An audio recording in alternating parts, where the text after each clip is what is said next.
Hey guys, Chris here. Tonight we have a story from one of our viewers living in northern Utah. And there he was hunting, solo hunting, in the Cache National Forest.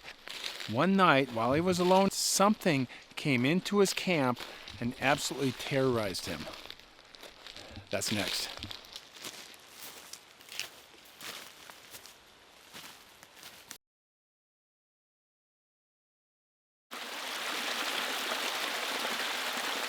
Okay, so we are right next to this stream in the Sierra Nevada, and like I said, what a perfect beer to have to be in the Sierra Nevada is the Pale Ale.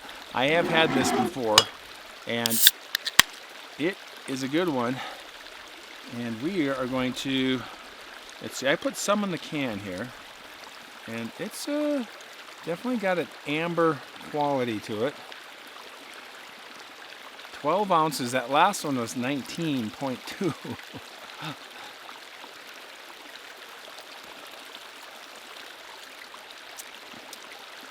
Yeah, it's got a smooth hoppiness to it. It's really good chilled and almost a sweetness to it on the finish. Just a little bit. It's not super bitter, and it tastes really good. And that's all I need is about 12 ounces. So there you go. So cheers. So this story, like I said, comes to us from one of our viewers. His name is Nicholas. And Nicholas heard or actually saw the story about Rodney, who was in northern Utah, and he was hunting as well. And I did his story a couple of years ago. And Rodney, if you remember, was in the Cache National Forest, northern Utah, and I believe his wife had just passed away, so he's feeling kind of down, obviously. And he set up his camp for the night and went for this walk, and he found this tent. I always remember this tent, and there was no one in the tent, and no cars there, nothing. There was a couple of lawn chairs. One of them was knocked over, I believe, and it looked like someone was there recently and had bugged out in such a hurry they didn't even take their tent with them and a couple of the lawn chairs. And then that night, outside of his, I think he had a 5 or 6 man tent, something came up out of this drainage up to the edge of his camp and was screaming, this blood-curdling scream, and moved around his camp. A very terrifying story, and he was by himself. Well, this same area, about 4 years ago, this is where Nicholas went. I'm going to call him Nick. Hope that's okay, Nick, because it's just easier to say Nick versus Nicholas. 4 years ago, Nick wanted to go hunting with his good friend in the Cache National Forest, C-A-C-H-E, like they're going to cache some furs or meat. That's what the mountain men used to do. They would cache their supplies or their goods, and they would dig a hole and they would cover it, and they would kind of like buried treasure almost. And this Cache National Forest is also part of the Wasatch National Forest, which goes into Utah, Wyoming as well. Utah and Wyoming, 2.2 million acres in northern Utah and Wyoming. Huge national forest. And this is where Nick was going to go hunting with his friend, and they got 2 elk tags, and something came up with his friend. His friend couldn't make it. Something came up with his family. So Nick decided to go by himself to this area. Now this area was new to him. He'd never been there before. So he wanted to keep it simple, keep it easy. And he followed the main road, got off into the national forest, and then he did this little side road and just went as far as he could, parked his vehicle, and he called it a Suze, like an Isuzu. And I looked it up. All I got was Suze, so I'm assuming it was an Isuzu Rodeo SUV, smaller SUV. And he went back there and spent the night, got up early the next day, and he went to this area to the north of him where he was parked, and this was east of Highway 39 is what he said, and then north of there.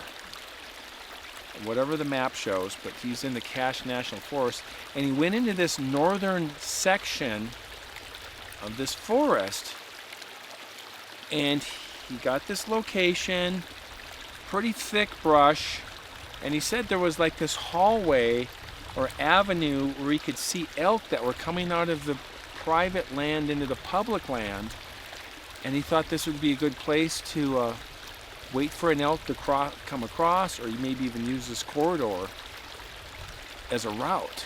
In this spot, early in the morning, thought it was a great spot, good chance, opportunity to bag an elk.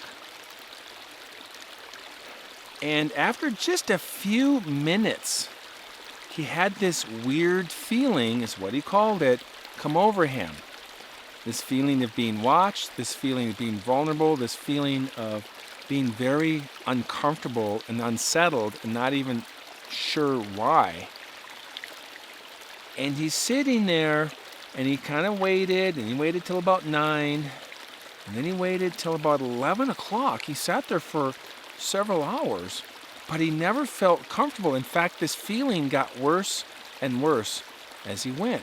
So he decided to just get out of there and just move back towards his vehicle and then head east. This was to the north, and he was going to head east. And he said right away he felt comfortable, he felt fine, he felt as he moved away, he just felt better about not being in that area anymore. He continued his hunt. He was going up these ridges looking for elk. Didn't have any success. Came back, had his dinner, and was just hanging out in the camp, enjoying the evening. And he's in the Cache National Forest, 2.2 million acres. And we kind of lose track in how large these forests can be. We're used to being in a vehicle and just going up and over a pass and down the other side of a mountain, and we can go over a mountain range in an hour, hour and a half, depending on how wide it is, obviously. But if you go north and south, if you're hiking, if you're back there, if you're off the road, these forests are so vast and so really unexplored. People are mainly along the roads, along the highways, and along the trails, and obviously in the little communities, and campgrounds. That's where people mainly are found. And all those places are next to or near the road, usually. And so there are just millions, literally millions of acres that there's just nothing but trees and creeks and forests and ridges and mountains and things that go bump in the night. So just saying, and I get into that mode too, where I'm just flying down the highway and I just see the wilderness as this big paved trail that I'm following with these overlooks and views and small communities that I pass.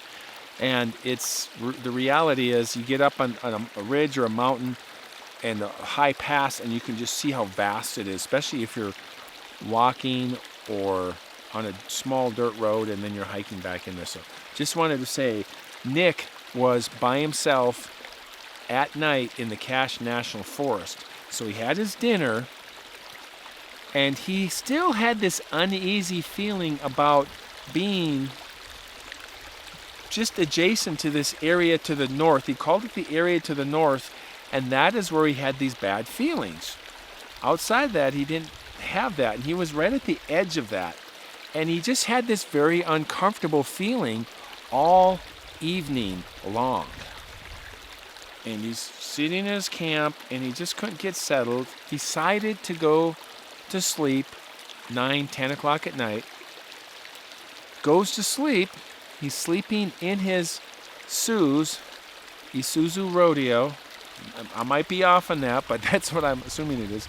And he had a Winchester Magnum rifle and a Glock 40 Smith & Wesson handgun with him. And that's how he slept, in the back of this vehicle. And I don't know if he put a board down and then put a pad on that and a sleeping bag. I'm assuming he did some kind of a makeshift setup to sleep in there so he's comfortable. Well, about 1, 2 in the morning, he hears some movement in his camp. And at first he thinks it's a skunk. Then he thinks maybe it's a bear. And he's listening. He's carefully listening. Doesn't want to jump out and start yelling. He's got his weapons. He's kind of coming up with a game plan, thinking about, okay, what could be out there. And he realized the back, I believe it's a gate door that closes on the Isuzus, was cracked about an inch. And he was concerned about that because this sound got louder. And he said it got louder and closer to his vehicle. Now he had tinted windows and he couldn't clearly see out what was going on, but he could clearly hear it, especially with the 1.5 inch drop in the window. And then he was starting to feel this terror come over him, this fear that whatever this is, it's not a bear, it's not a skunk, raccoon or something, it's something else. And almost like when a salesman gets their foot in the door, you've heard that phrase? They literally get a crack in the door and they can get their foot in the door, and then they can kind of keep your attention and then try to get their way in to sell you something. Well, he had that same kind of feeling that what if this thing could grab the window and pull it down or bust it out and reach in. And so he started to come up with a plan, like a plan to protect himself if something went wrong. And he's thinking, he's not making a sound, he's still in his sleeping bag, and he's thinking, okay, got the Glock, I could get out of the sleeping bag, pull the Glock out, I could start yelling, and then I could shoot. Got the rifle, he's got some options. It's not what he wants to do, so he thought, I'll just listen. I'm just going to listen. Hopefully this thing will go away. Whatever it was big, it was making a lot of noise. He could hear footsteps moving around his camp and then around his vehicle. He's listening to this, and he said after a few minutes of this, and when you hear something in your camp, minutes feel like, I don't want to say hours, but they feel like a long time, right? I mean, something's out there, and even 20 or 30 seconds is long enough, but a few minutes of this, and suddenly his vehicle started rocking back and forth like this, and he realized this thing, whatever was out there, grabbed the roof rack and was moving it like this, grabbing it and pulling it back and forth. And so if it was a bear pushing on it, it would probably do something like this, pushing from one to side, because bears don't have hands or thumbs. But this was clearly going like that, like something had a hold of the roof. According to what his story was, he didn't see a dark shadow on that side of the vehicle, but he sensed that whatever this thing was right there. He instantly got out of his sleeping bag. He didn't say he grabbed his weapon, but he yelled as loud as he could something like, "Hey, knock it off! Hey!" And this thing stopped, and you heard this loud crashing going straight through the forest away from him. Interesting, the direction it was going was to the north. And this is where he had that bad, terrible, no good feeling in his chest and in his stomach that there was something watching him, and something maybe even watching him all day long. He didn't know. But this is the direction of this thing, that this thing went in the forest. He instantly found the key, and he couldn't see very well, but he had it in his pocket, and he just grabbed it, and it was all feel, and he crawled into the front seat, got into the seat, started his Isuzu up, backed it out, did a 3-point turn, and got out of there, and went down this dirt road to the main road. Once he finally got to pavement, he pulled over, found a good place to pull over where he felt comfortable.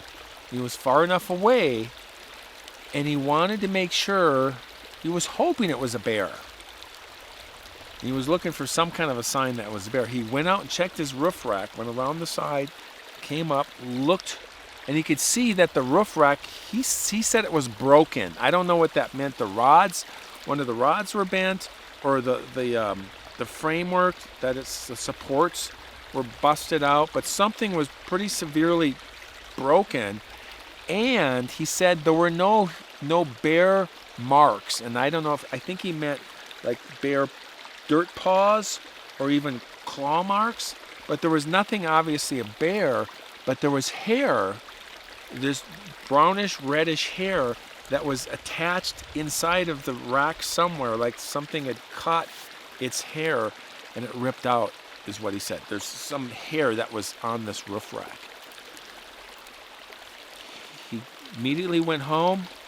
He said he did not go back there for 4 years, and then he said this last fall he went back.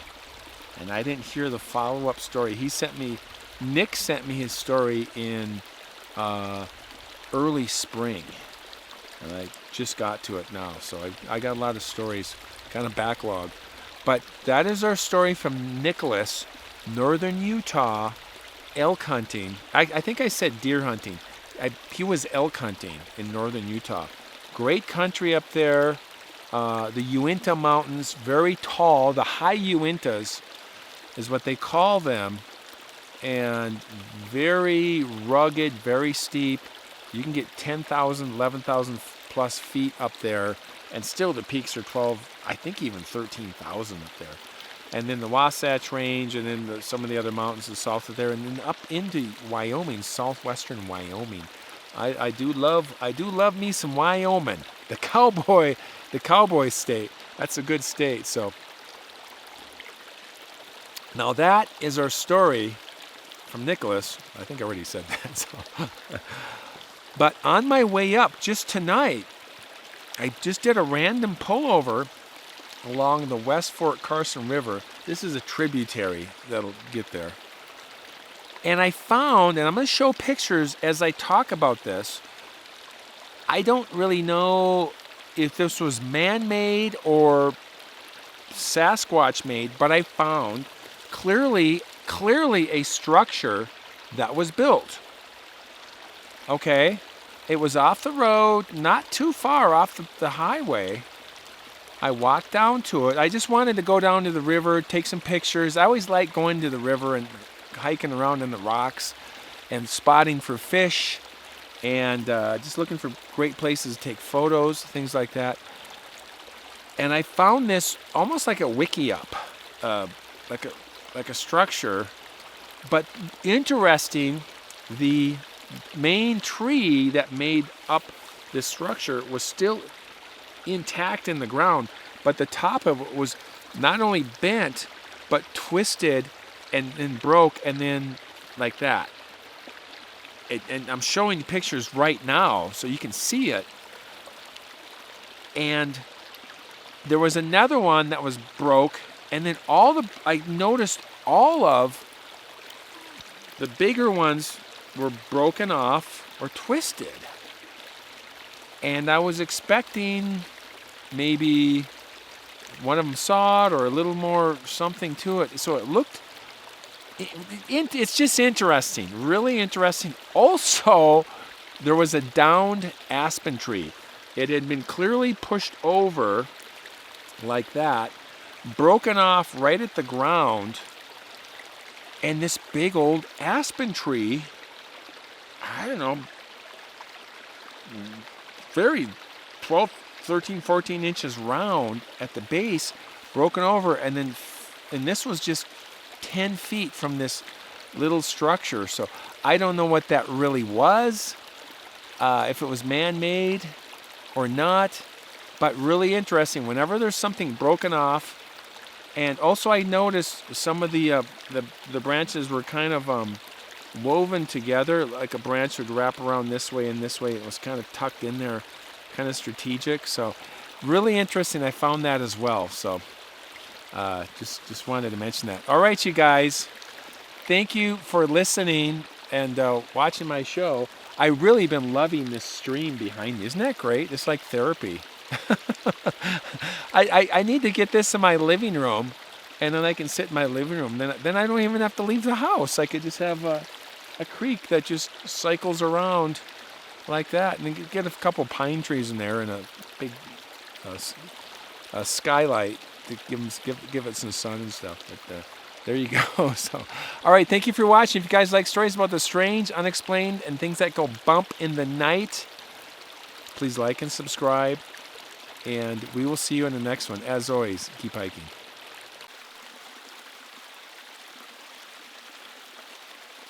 So I says to the guy, "What do you think, you're Wookiee of the Year?" And I go, "Arr!"